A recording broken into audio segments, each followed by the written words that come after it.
নগেনো মাকক মই ভাত খাবা মাতিছিলোঁ এতিয়া তাই নাপাহেলিয়াকে ৰহ এটা মই ফোনকে কৰোঁ ৰচোন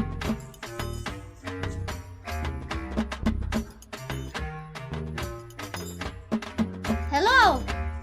নগেনো মাক তোক মই আজি ৰাতি ভাত খাবা মাতিছিলোঁ আহিবি সোনকালে হা পেটৰ গণ্ডগোল তোৰ কেনেকে পেটৰ গণ্ডগোল হ'লে মই তেতিয়াহ'লে মাংস নানো দে তই আহিব নোৱাৰা নেকি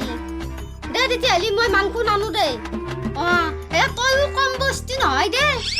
মোক দৰে তই গোটেই ঘূৰি ফুৰা কাৰোবাৰ ঘৰত কিবা খাবা পামকে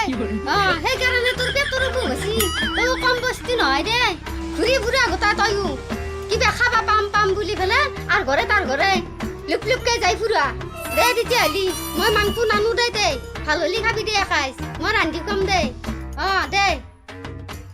নগেনো মাক নাহিল ভালে আহিছি মাংস আনিছিলো আপ্পাকে তাৰ পেটৰ গণ্ডগোল হ'ল কি হ'ল তাইৰ ভাগৰ খানিও মই খাম আজি ইমান দিন মাংস খোৱা নাই সেইকাৰণে তাইৰ ভাগৰ খানিও ময়ে খাম তাইৰ পেটৰ গণ্ডগোল হৈছে তাৰ ভাগৰ খানি ময়ে খাই পেলাম আজি